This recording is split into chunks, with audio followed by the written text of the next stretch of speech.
Olá, mais uma aula de física para você. Te convido agora para você aprender sobre movimento harmônico simples. Nós estamos no nosso curso de ondulatória. E movimento harmônico, dentro de ondulatória, nós vamos perceber que algumas características que nós falamos em ondas podemos aplicar aqui também.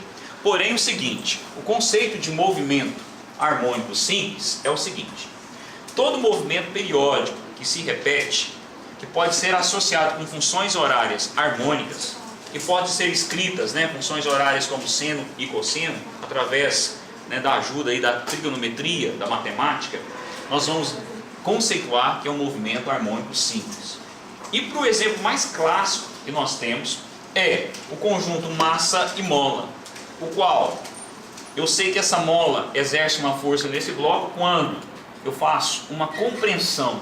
Eu vou comprimir essa mola aqui vai estar comprimida. Quando eu soltar esse sisteminha, essa mola vai empurrar essa massa para frente. Depois, quando o bloco deslocar para frente, a mola vai estar sendo esticada, estendida. Consequentemente, ela vai forçar esse bloco a voltar para a sua posição. Mas ele não vai ficar totalmente em equilíbrio. Vai ter um constante desequilíbrio.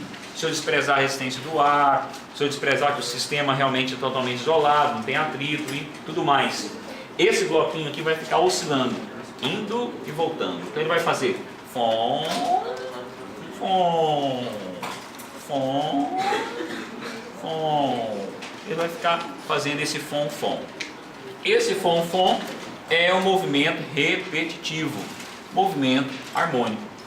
Podemos escrever algumas equações? Sim.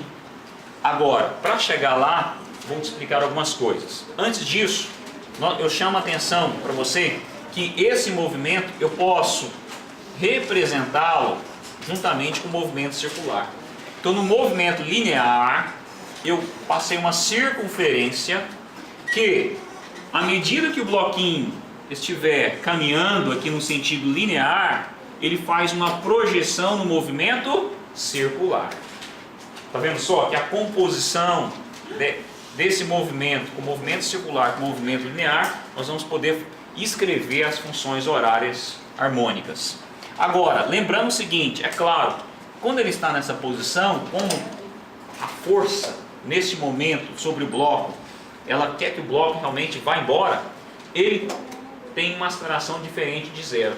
À medida que ele vai caminhando, ele vai perdendo a aceleração, mas ele vai ganhando velocidade. Por isso que nesses dois pontos, ele possui aceleração diferente de zero, que é a aceleração máxima. Porém, o seguinte, olha só, na verdade, a aceleração máxima nesse momento, e porém nesse momento aqui, quando ele passa no ponto de equilíbrio, a sua aceleração é zero. Aqui ele tinha aceleração máxima e aqui ele tem aceleração zero. Agora, porém nesse ponto aqui ele tem velocidade máxima. A velocidade dele é a maior possível, porque ele adquiriu uma velocidade máxima. Tá ok? Agora, quando ele chega nesse ponto, a velocidade volta a ser zero. Então nas duas extremidades eu tenho velocidade zero, mas nas duas extremidades eu tenho a aceleração diferente de zero. Ok? Nessa outra figura aqui, olha que legal. Nós temos a representação do bloco massa-mola, do mesmo bloquinho, porém ele está voltando. Não desenhei aqui as molinhas para poder não carregar muito a figura.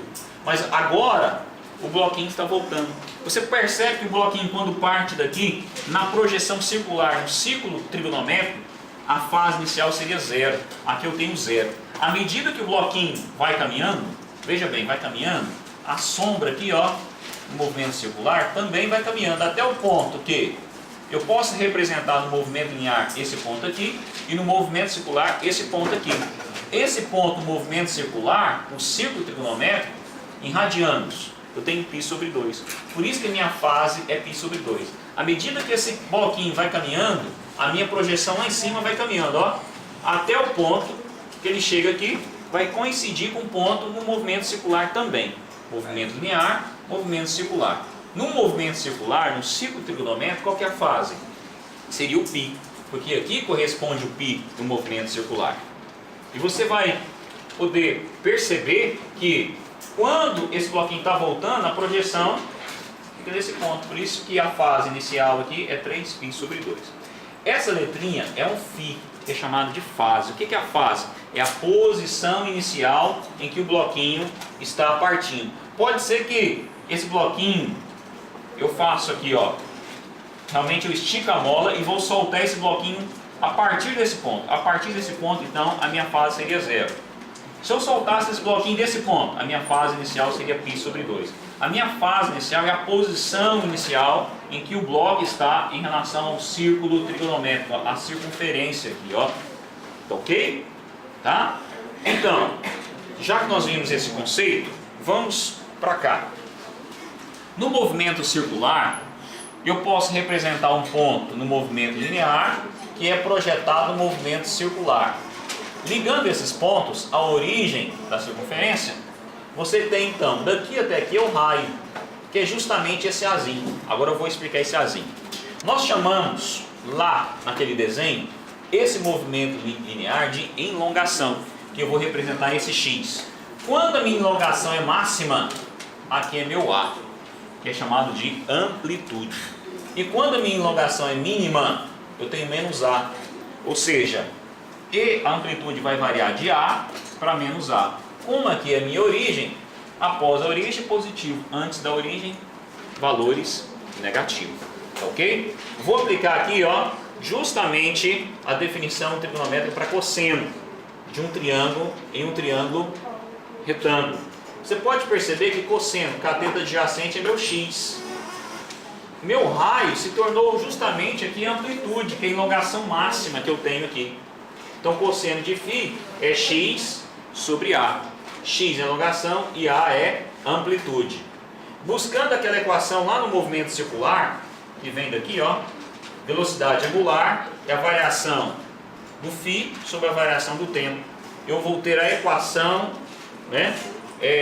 A equação lá no movimento circular do deslocamento circular ali, né? Ok? Φ é igual a WT mais φ inicial. Substituindo isto aqui, porque x, o A vai passar multiplicando e A vai ser cosseno de φ. Substituindo o φ, nós vamos ter a equação da elongação do movimento circular, onde que x é elongação, A é amplitude, W é chamado de pulsação, que é a minha velocidade angular lá no movimento circular, T é tempo e φ é a fase inicial. Então, chegando nessa equaçãozinha aqui, ó, podemos fazer exercícios. Vem para cá. Uma partícula move-se ao longo de um eixo x, obedecendo a função x é igual a 2 cosseno de πt, em que x é elongação e t é o tempo. Encontre a amplitude. Então, o que nós vamos fazer? Vem para cá um pouquinho, mais perto aqui, mais perto, olha só. Por comparação, nós temos a equação da elongação, que é x, A, cosseno de WT mais φ. Eu tenho essa equação dada no exercício. Por comparação, o A está no lugar do 2, a amplitude é 2. O W, que é minha pulsação, ou ômega, é igual a π, que é radianos por segundo. Consequentemente, W é igual a 2π sobre T. Eu tenho W? Tenho. W quanto que é? Π. Simplifica o π com π, você tem T igual a 2 segundos. Consequentemente, lá no movimento circular, a frequência é 1 sobre período. Se o período é 2, 1 sobre 2 é 0,5 Hz. Para finalizar, por comparação, o meu φ é 0. Olha só, aqui eu tenho a minha fórmula, a equação original, compara com a do exercício. Não tem o φ aqui, então o φ é igual a 0. Então descobrimos aí todas as variáveis pedidas no exercício. Um grande abraço, continue dedicando à física, porque física e você, tudo a ver. Plim, plim.